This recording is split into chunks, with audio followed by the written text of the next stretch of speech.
Қайырлы күн, құрметті әріптестер. Махатма Ганди атындағы номер 92-ші мамандырған лицейге қош келдіңіздер. Барлықтарыңызды қасиетті Рамазан айымен құттықтаймыз. Тілеген ниеттеріңіз, дұғаларыңыз қабыл болсын. Бірінші алғы сөзді лицейіміздің басшысы Шашабаева Гүлжан Сауытовнаға береміз.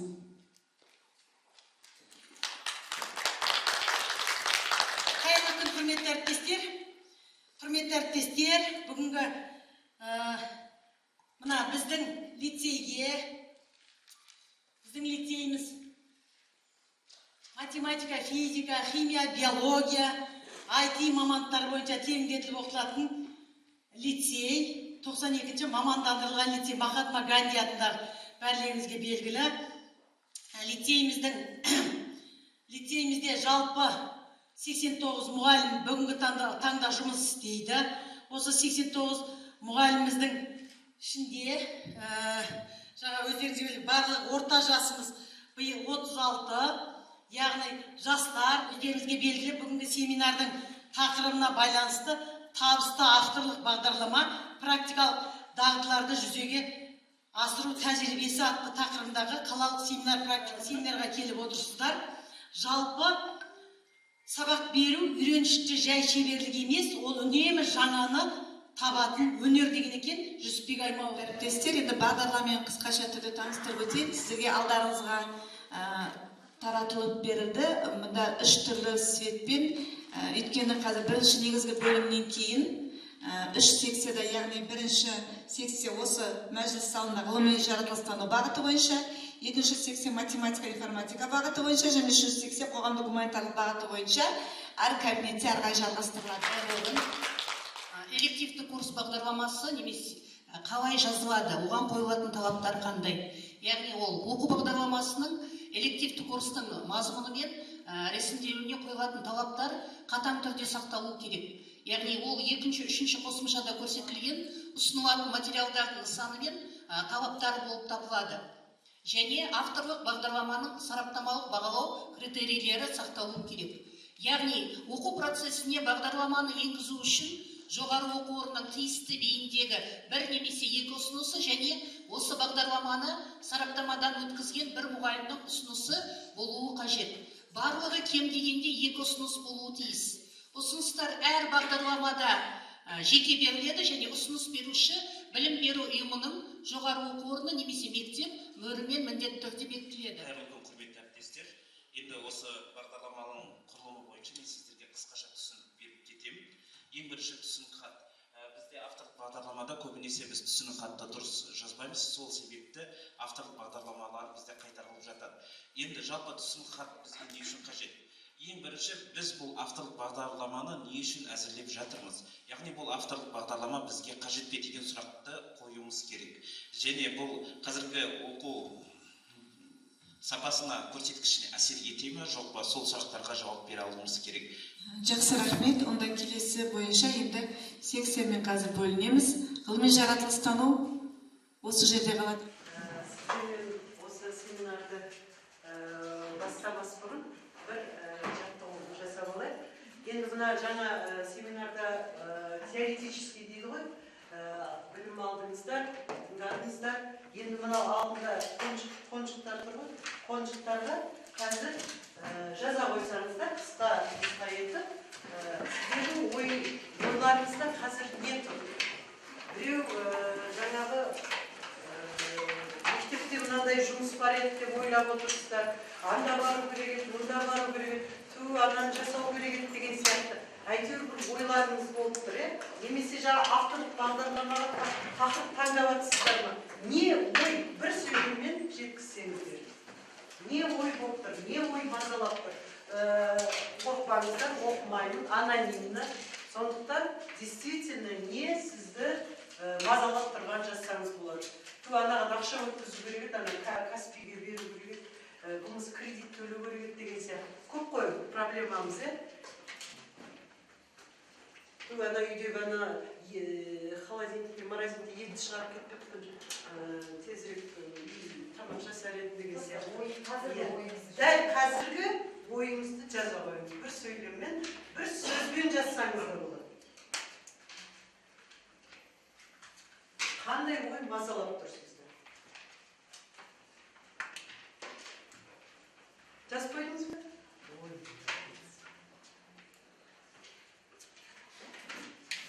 Жазып болсаңыздар, енді маған жинап беріңіздер, бәріне оқып берейін. Ал, енді соны мыжып тастаймыз. Ойыңызды, отырыңыз, сәлеміз, орында. Ал енді мынау мұсыршылыққа салып тастайық, ойларымыздың бәрін, бір-бірімен төбелесіп жата берсін, ойларымыз. Осыған салып тастайық, тек қана ойларымызды бүгінгі семинарға 100%-дан 5% өнім аламын, жаңағы пайдалы ақпарат аламын, пайдалы ілім аламын десеңіздер, сол дұрыс болады. Ал енді бізде педагог, шебер, біздің мектептің мақтанышы, қазақ тілі әдебиеті пәнінің мұғалімі Рая Нұрқызына сөз береміз. Тағы да қайырлы күн, құрметті әріптестер. Мен осы 92-ші мамандандырылған лицейдің қазақ тілі мен әдебиеті пәнінің мұғалімімін. Сіздерге өзімнің құрмалас сөйлем синтаксисін оқыту элективті курс бағдарламасын ұсынғым келеді. Бұл жалпы тақырыпты алу себебім кезінде аспирантурада оқыған кезде және соңғы кейін магистратурада да осы тақырыппен айналысып келе жатырмын және шыны керек қазіргі таңдағы үлкен мәселелердің бірі 9-шы сыныпта құрмалас сөйлем синтаксисін оқыту мәселесі. Және де қазіргі таңда оқушылардың құрмалас сөйлемді сөйлеу барысында ғана емес, сонымен қатар ең үлкен бір біз үшін өзекті мәселе жазба жұмыстарында, яғни кез келген шығармашылық жұмыстарда, оның ішінде қорытынды аттестаттауға ұсынылатын эссе жұмыстарында дұрыс қолданылмауы, яғни құрмалас сөйлем синтаксисін тек қана сабақта аптасына 2 рет болатын сабақпен ғана шектеліп қоймай, сонымен қатар сабақтан тыс уақытта 34 сағатқа негізделген элективті курс ретінде ұсынуды жөн санадым. Жалпы әрине, бұл оқыту курсы Қазақстан Республикасы оқу-ағарту министрлігінің нормативтік әдістемелік барлық құқықтық талаптарына сай, құжаттарына талаптарына сай жасалған болатын. Және бұл курс бағдарламасы білім алушылардың жалпы тек қана білім деңгейін ғана емес, сонымен қатар бойындағы құндылықтарын дамытуға, сондай-ақ оқу уәждерін дамытуға, әртүрлі машықтарын дамытуға бағытталған болатын. Бұл элективті курс бағдарламасын жазу барысында, яғни бірнеше авторлармен, жалпы педагог шеберлермен тығыз байланыста болып, одан бөлек Абай атындағы Қазақ ұлттық педагогикалық университетіндегі ұстаздармен де үлкен байланыста болып, өзімнің жұмысымды көрсеткен болатынмын. Соның ішінде біреуі менің рецензентім Каримова Гүлмира, ол Абай атындағы Қазақ ұлттық педагогикалық университетінің докторы, қауымдастырылған профессор және екі әріптесім педагог шеберлер 74-ші Сәкен Сейфуллин атындағы мектептің қазақ тілі әдебиет пәні мұғалімі Закариянова Сандуғаш және 177-ші мектеп гимназияның мұғалімі Тәкешева Алмагүл. Одан бөлек жалпы құрмалас сөйлем синтаксисі бағдарламасын жазу барысында, яғни өзім Қазақ қыздар педагогикалық институтының түлегімін. Сол институтта жүрген кезде синтаксистен сабақ берген ұстаздармен, оның ішінде өзімнің, мен сол кісінің соавторымын, 5-ші, 10-ші, 11-ші сыныптарға арналған Арман ПП оқулығын жазған Ермекова Тыныштық Нұрдәулетқызы мен, ол өйткені ол кісі құрмалас сөйлем синтаксисінің маманы, сол кісімен тығыз байланыста болдым. Жалпы бағдарламаның, яғни элективті курстың мақсаты мен міндеттері қандай? Яғни онда жалпы берілген ұсынылған тақырыптарды мен өзіндік ерекшеліктеріне тоқталдым. Жалпы құрмалас сөйлемдерді қалай топтастырып және лексикалық тақырыптармен бөліп оқытуға болады деген мәселе. Одан бөлек әрине кез келген оқытудың негізі, әсіресе қазіргі таңда біз Блум таксономиясы негізінде өзіміздің жоспарымызды құрамыз. Сондағы әрбір тапсырма қай деңгей болсын, түсіну болсын, ол жинақтау, қолдану, бағалау, қандай да бір бағалау тапсырмаларын жасай отырып, оқушылардың қызығушылығын арттыру ғана емес, сонымен қатар әдеби тіл нормаларын бекіту, әдеби тіл нормаларын дамыту болып табылады. Оның басты себептерінің бірі 2017-2018 оқу жылынан бастап біз жаңартылған білім мазмұнына көштік. 5-7 сынып оқушылары, яғни алғаш рет бастауыш сыныптармен бірге осы оқулықтарды қолына алған болатын. Сол қолына алу барысында тек қана мұғалімдер қауымы ғана емес, оқушылар, ата-аналар қауымының ортасында көп түсінбестіктер пайда болды. Баяғы қазақ тілі мәселесі қайда кетті? Бұрын өзіміз мектепте жүйелеп оқитын фонетика, лексика, грамматика, сөз жасам, синтаксис, пунктуациямен аяқтайтынбыз. Бұл қайда кетті деген сұрақтар көп туындады. Және де біз бір қағидатты, яғни бұл бұрынғы біздің қағидатымыз оқу барысында ол формадан мағынаға қарай өттік. Ал енді біз оқушыларды мағынадан формаға қарай үйретуіміз керек. Сондықтан да мақсат міндеті осыған байланысты сыни ойлау, креативті ойлау, одан бөлек курс барысында алған білімдерін өмірде қолдана білу. Яғни қолдана білу дегеніміз не? Ол кез келген аудиторияның алдында өз ойын сол құрмалас сөйлемдер арқылы жеткізе білу. Одан бөлек жазбаша тілде соны дұрыс қолдану. Неліктен деген сұрақ туындайды. Себебі қазіргі таңда енді әлеуметтік желілердің заманы байқасақ, одан бөлек технологиялар дамып жатыр. Әртүрлі қазір жаста кәріде кім болса да сан түрлі баяндама мақала жазу мүмкіндігіне ие болып отыр. Бірақ соны оқу барысында біздің байқайтынымыз қандай? Шылаудың сөйлем басына әкеліп қояды. Сөйлемді себебі өйткені сондықтан бірақ алайда дегенмен деп бастайды. Ал шылау кез келген біз синтаксис маманның еңбектеріне сүйенсек, ол Қордабаевтың еңбектерінде де, Есеновтың еңбектерінде, Рабиға Сыздықтың еңбектерінде бәрінде де көрсетілген шылау ол сөз бен сөзді, сөйлем бен сөйлемді байланыстыратын сөз табы. Оның толық лексикалық мағынасы жоқ. Егер оның толық лексикалық мағынасы жоқ болса, ол бізде сөйлемде неге алдында тұрады, сөйлемнің басында тұрады. Одан бөлек қазіргі кезде білім алушылардың көпшілігі ғана емес, кейде ересек адамдардың арасында да қате кетеді. Шылауды қосақтап қолдану, бірақ та, сондықтан да, және де деген қолданыстар, яғни бұл қате қолданыс екен. Шылаудың онсыз да лексикалық, толық лексикалық мағынасы жоқ болса, неліктен ол тағы да қосақталуы керек. Осы мәселеге байланысты болып табылады.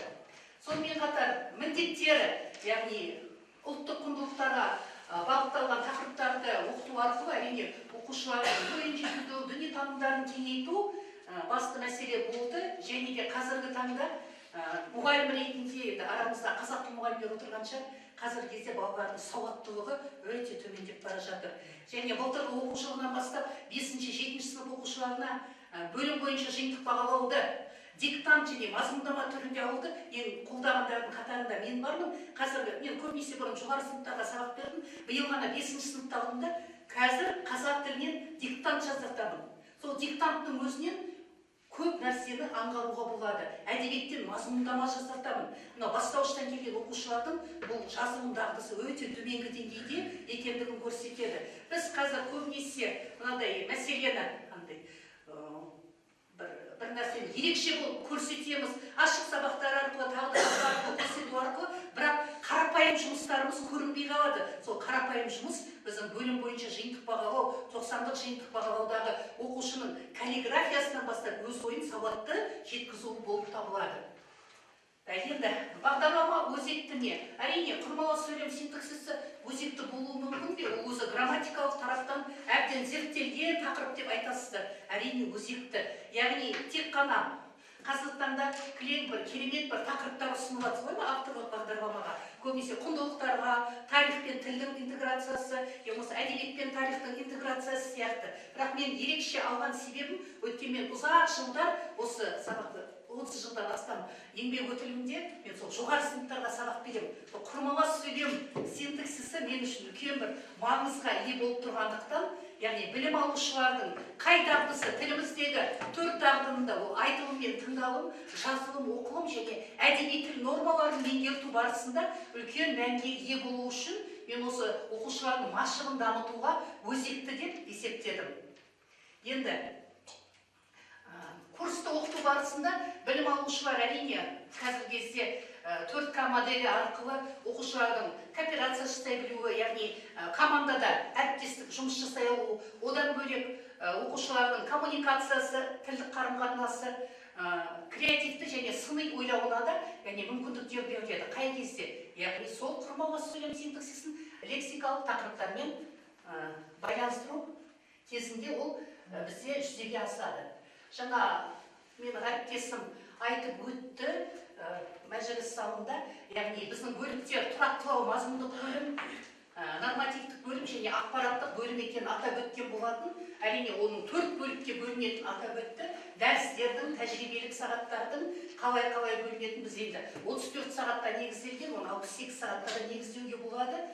Бірінші, екінші, төртінші тоқсандар 8 сағат, дәрісі 4 сағат, тәжірибесі 4 сағат, және үшінші тоқсан, бізде ұзақ тоқсан 10 сағатқа негізделген, соған сәйкес дәріс пен тәжірибе саны 5 сағаттан болып тұр.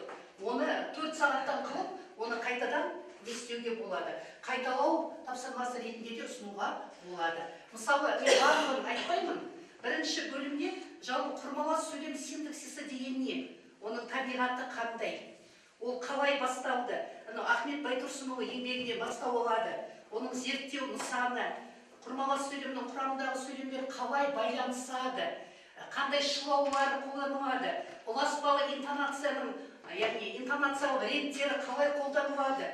Деген сияқты мәселелерді атап өту, яғни бірінші бөлімде.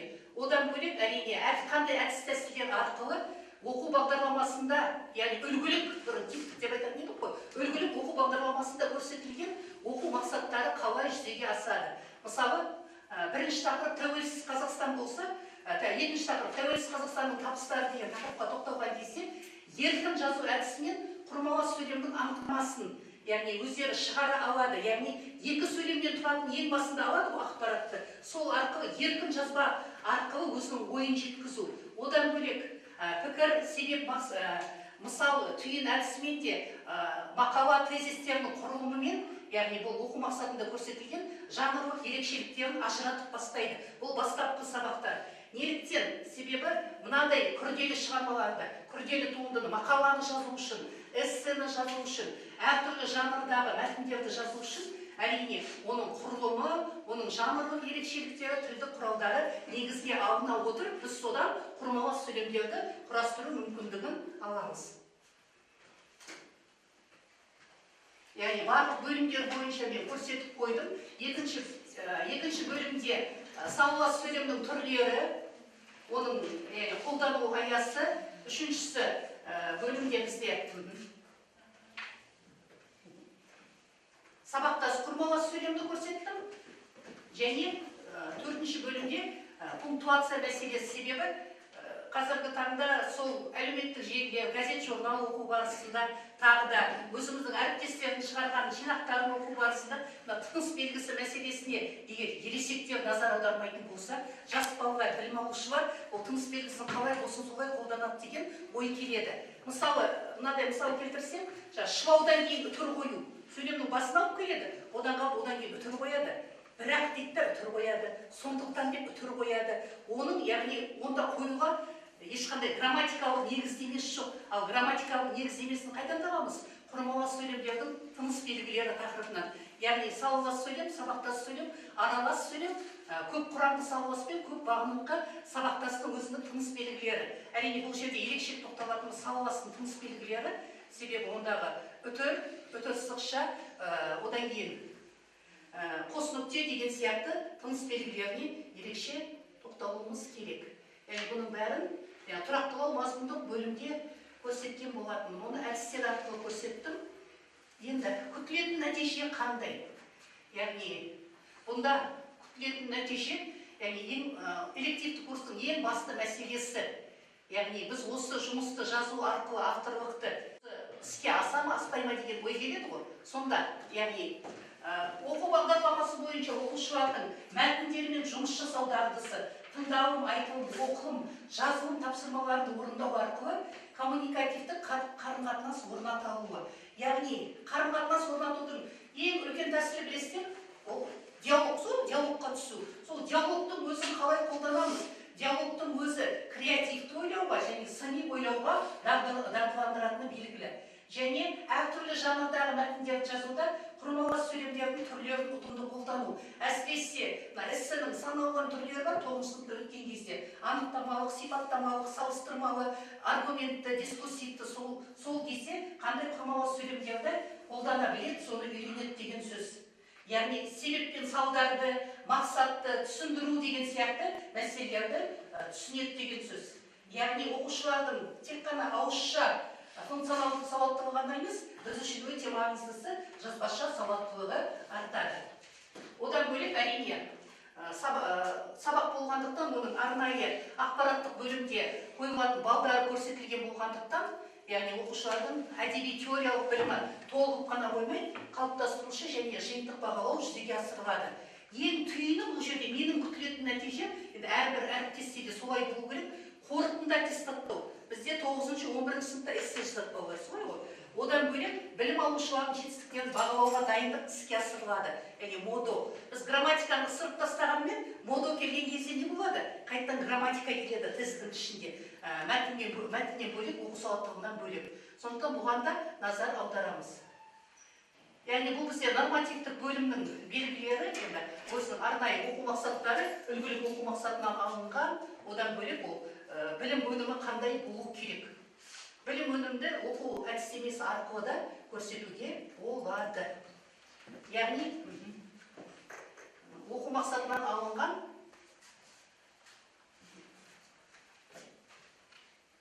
білім өнімдері көрсетіліп тұр. Енді келесі менің тағы да көрсеткім келгені, ол әрине ақпараттық әдістемелік бөлім болып табылады. Нормативті тұрақтылау мазмұндық бөлімді жазудың қандай маңызы бар екен бағана семинар басталған кезде Сонатова әріптесім айтып кеткен болатын. Онда не үшін оқытып жатсың, не мақсатпен, ол керек пе, керек емес пе деген сияқты. Ол тек қана сенің қажеттілігің ғана емес, ол басқа да әріптестердің, бүкіл республика бойынша әріптестердің қажеттілігіне жарай ма? Ал әріптестің қажеттілігі ол кіммен? Білім алушымен негізделеді деген сөз. Енді ақпараттық әдістемелік бөлімде қалыптастырушы және жиынтық бағалау қалай жүзеге асырылатыны көрсетіледі. Яғни жеке жұмыс, жұптық жұмыс, топтық жұмыс, оқу әрекеті, тапсырмалардың дұрыс бағалануы, оқушылардың шығармашылығы, жас ерекшелігі, жауаптардың дұрыстығы, тіл мәдениеті барлығы назарға алынады. Көрсетілгендей, пайдаланылған әдебиеттер тізімі, ол әрине бұл жерде көбінесе грамматикаға байланысты ұстазға негізделеді, ал енді лексикалық ақпаратты көбінесе оқушы үшін алуға болады. Ең бастысы, қазіргі таңдағы ең басты мәселе, біз бұрынғы әдеби туындыларды, соның ішінде Абайды, Мұхтар Әуезовтің, Ғабит Мүсіреповтің шығармаларындағы құрмалас сөйлемдер өзінің ешқашан мәнін жоғалтпайтыны белгілі. Назар қойып тыңдағандарыңызға рахмет. Қандай сұрақтарыңыз